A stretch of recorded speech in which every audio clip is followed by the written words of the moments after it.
লোকশিল্পের সুরক্ষায় নারায়ণগঞ্জে যাত্রা শুরু করেছে লোক ও কারুশিল্প চর্চা চত্বর। লোক ও কারুশিল্প জাদুঘরের এই উদ্যোগে গ্রামীণ নারীরা হচ্ছেন স্বাবলম্বী। জাদুঘরের পরিচালক বলছেন, এমন উদ্যোগে সাংস্কৃতিক পণ্য হিসেবে জনপ্রিয় ও টেকসই হবে বাংলার লোকশিল্প। নারায়ণগঞ্জ ঘুরে এসে আরও জানাচ্ছেন পার্থ সঞ্জয়।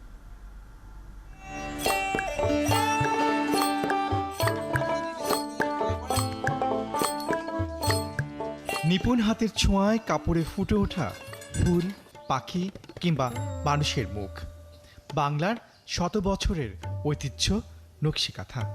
নারায়ণগঞ্জে নকশিকাঁথা শিল্পী হোসনে আরার প্রশিক্ষণে গ্রামের নারীরা হাতে কলমে শিখছেন নকশি বুনন।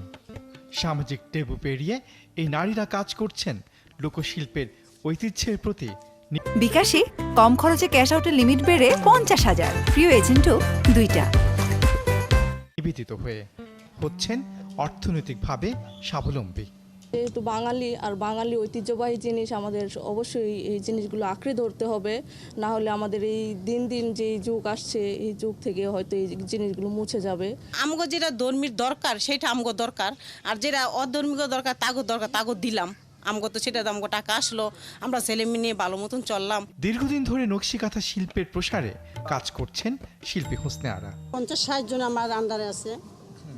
আর বাইরে তো আমি তো এই সোনারগাঁও জাদুঘরে আমি 7 বারই ট্রেনিং দিয়েছি সরকারিভাবে। আগে বাধা ছিল, এখন তেমন, এখন সবাই আগ্রহিত আমার কাজের জন্য আসতে চায়, সবাই করতে চায়। উদ্যোগটা লোক ও কারুশিল্প ফাউন্ডেশনের পরিচালক আমিনুর রহমান সুলতানের। দীর্ঘদিন ধরে এই শিল্পের তরে কাজ করা মানুষটি বলছেন, শিল্পটিকে টিকিয়ে রাখতেই তার এমন উদ্যোগ। যে পণ্যটা একটু জনপ্রিয় হয় সেটা কিন্তু একটু বেশি চলে, ফলে এটাকে টেকসই দেওয়া যায়। তো এই পণ্যগুলিকে যেন আমরা একটু জনপ্রিয় করেও তুলতে পারি।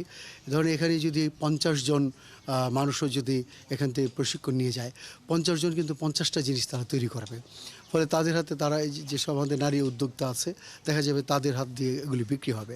আমাদের এখানে একটি সোভিনি শপ আছে, আমরা এদেরকে বলেছি যে আপনারা এটি তৈরি করে আমাদের কাছে বিক্রি করবেন, আমরা এটি বিক্রি করে দেবো, এখান থেকে টাকা আপনারা পেয়ে যাবেন। লোকশিল্পের টিকে থাকার লড়াইটা নানামুখী। এমন উদ্যোগে এই শিল্প লড়াইয়ের ভিতটা পাবে মনে করছেন লোকশিল্পের মানুষেরা।